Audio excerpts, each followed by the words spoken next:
This won't be one of those super fancy edited clips. Apparently there seems to be a manufacturing defect with the Retroid Pocket 4 Pro, and I assume the normal Retroid Pocket 4 as well, and the triggers seem to start failing. In fact, Retroid has released a statement on this and we should explore it. This started popping up on Reddit, and the main core of the problem seems to be that the triggers start failing, more precisely the spring inside them seem to basically stop functioning after a while, and yeah, this sucks.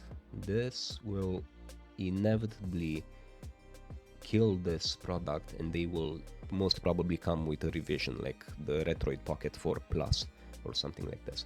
But let's see what Retroid themselves have to say about this. Hello everyone!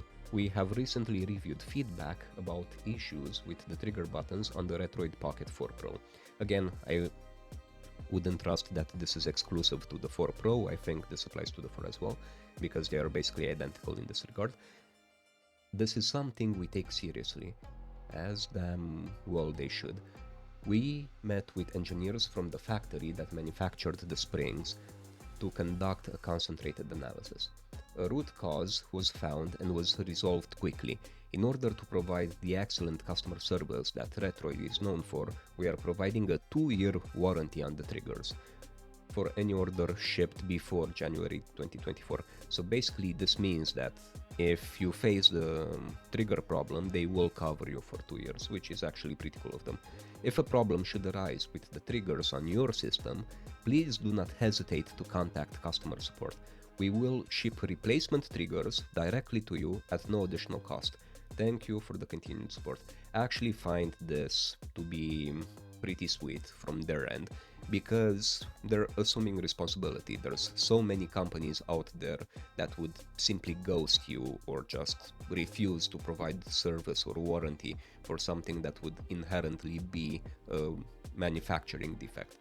So for this, I commend Retroid.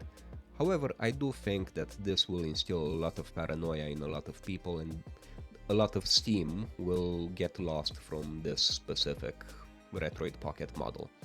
And most probably they will make it very clear that they will come up with a new iteration of it, one that's devoid of all these issues. At least that's how I see it. We're talking about the company that released a Plus model 2 months after they released the Retroid Pocket 3.